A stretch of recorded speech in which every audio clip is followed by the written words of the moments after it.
Alors sortir son gardien après 17 minutes, c'est extrêmement rare. C'est même la première fois pour un gardien en Ligue des Champions, hors blessure, bien sûr. C'est scandaleux, Pierre, c'est un manque de respect ce qui s'est passé hier soir? C'est pas que c'est un manque de respect, c'est que ça prouve déjà le début, c'est que son choix était très mauvais et je pense que c'est quand même un aveu de faiblesse par rapport à ce qu'il avait imaginé comme match. Et le fait de connaître cette personnalité aussi de ce joueur-là, c'était son premier match en Ligue des Champions avec Tottenham. Je trouve qu'il lui a flingué sa carrière.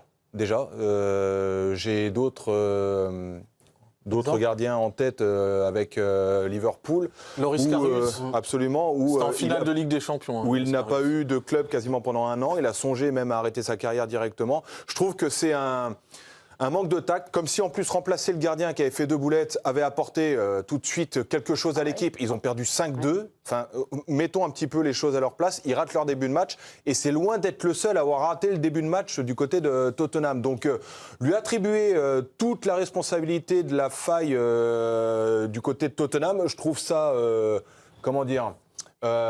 inconscient dans un premier temps, et quand on est à l'ère justement de la santé mentale, essayer de canaliser les gens, essayer de les comprendre et tout ça, complètement à côté de ses pompes, le perd Tudor, et je pense que c'est dramatique ce qu'il a fait. Je n'arrive pas à comprendre comment tu peux pas avoir autant de réflexion à ce moment-là. Tu parles de santé mentale, dans un instant on sera avec un préparateur mental qui va nous dire comment est-ce qu'on se remet de ça, mais je crois que quelqu'un sur ce plateau peut comprendre cette sortie, Tidiani.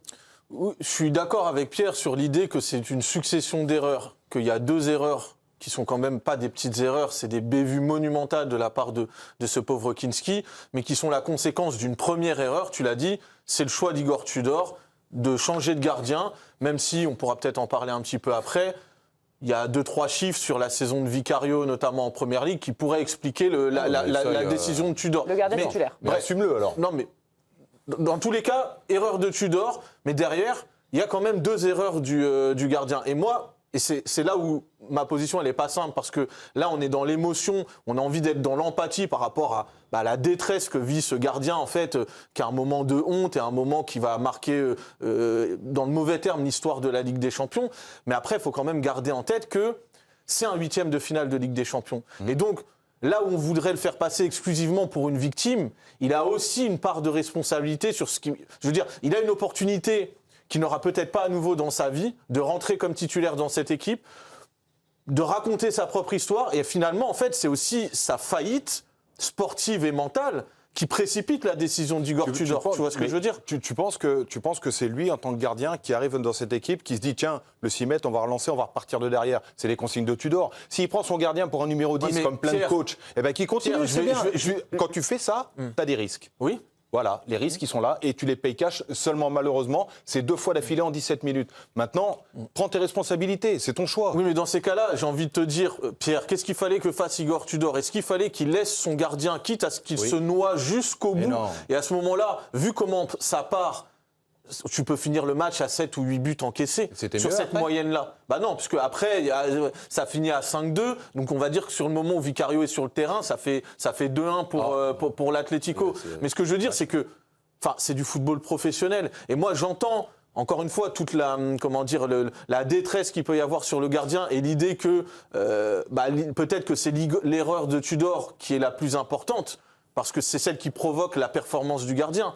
Mais, je veux dire, à ce niveau-là, c'est du football professionnel. Pour moi, tu peux pas avoir de l'empathie quand tu es entraîneur. Il faut que tu prennes une décision opérationnelle.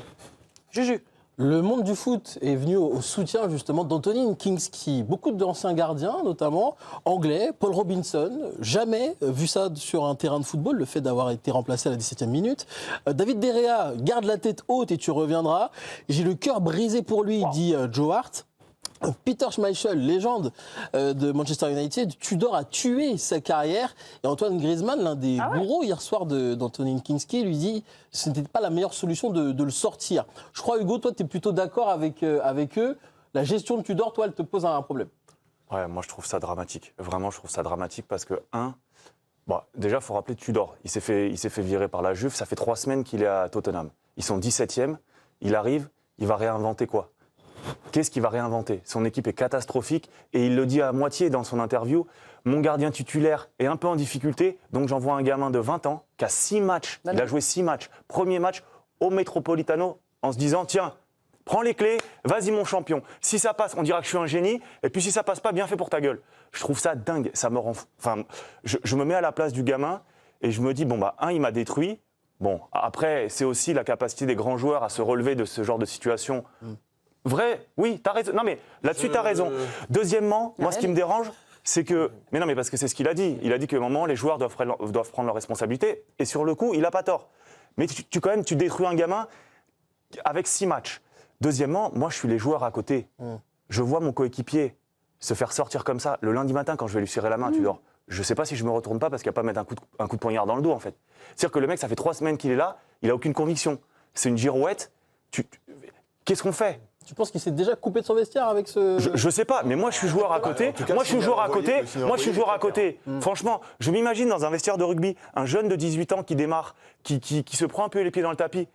Je sais les anciens, alors peut-être que j'ai eu un peu de chance aussi avec des anciens courageux, mais un qui te prennent sous leur aile, et puis 2 qui vont voir l'entraîneur, pardon, dire oh, le jeune là, si tu veux pas le faire jouer, si t'as pas confiance, mais tu nous fais pas ça. Il n'y a pas eu beaucoup de messages de soutien des coéquipiers parce que quelle image tu nous donnes à nous? Ça fait 3 semaines que tu es là. Ouais. On te fait confiance, on te croit, t'es qui? Enfin, moi, je suis... moi, je trouve ça terrible. Et puis la manière dont il le dit à la fin pour se dédouaner à moitié, ça me rend fou parce qu'il n'a pas de courage, il a 0 conviction. Et voilà. Il assume son choix, en fait. Mais non, il l'assume pas. Il l'assume pas. Parce qu'il le sort. Il l'assume pas. Non, il l'assume pas. Il l'assume pas. Moi, je préfère... Déjà, il l'assume parce qu'il dit...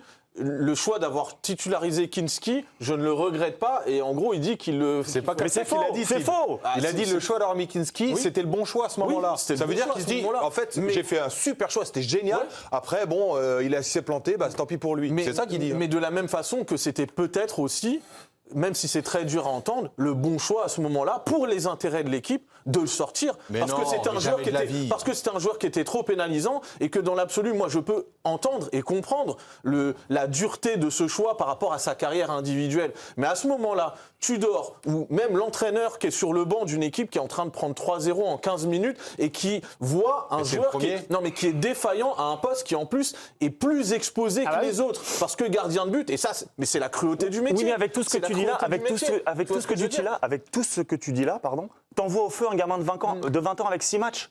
Au Metropolitano en 8e de finale de Ligue des Champions, en étant 17e au classement, en étant nul.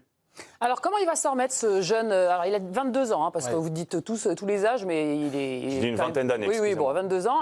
On a fait appel à un préparateur mental. Exactement. Notre journaliste Lucas Mérigno a contacté Pierre Gauthier, qui est préparateur mental pour sportifs de haut niveau. Et on lui a demandé concrètement comment on se remet mentalement après un tel cauchemar. Écoutez-le. Contrairement à ce que pensent 98% des gens, il y a un paradoxe qui est énorme dans le sport de haut niveau. C'est que plus le niveau monte et l'exigence est forte, plus il faut être à l'aise et OK avec toutes les erreurs qu'on peut faire. C'est cet équilibre en fait entre motivation et acceptation qui permet d'être totalement libre de jouer et qui permet justement d'éviter des énormes erreurs, quoi. Donc si ce travail a été fait, il va rebondir, quoi. Ah oui, si je comprends bien, accepter l'erreur, c'est ce qui permet d'avancer quand tu es un sportif de haut niveau. Encore faut-il pouvoir le faire. Qu'est-ce que c'est facile à dire? Non, mais à un moindre niveau, c'est dans ces moments-là où je me rends compte que j'ai eu de la chance. J'ai une faculté à m'en foutre un peu de tout. Oui, ça, on a vu. En vrai, non, mais c'est une chance parce que là, si tu te dis, bon, bah, je me suis planté, bah voilà, demain je repars. Sauf qu'il y en a qui ne fonctionnent pas de la même manière. Et je pense être un des cas rares qui pense comme ça.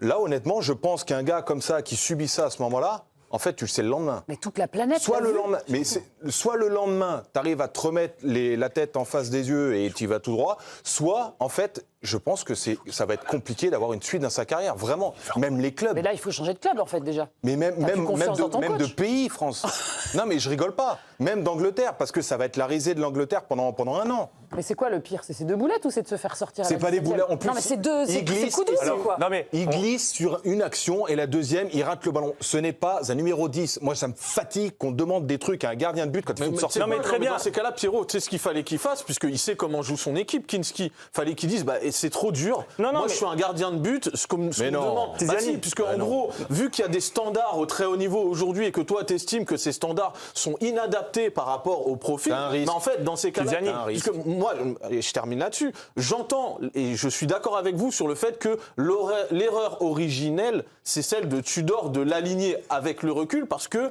il n'était visiblement pas prêt mentalement et sportivement, il n'a pas répondu aux attentes.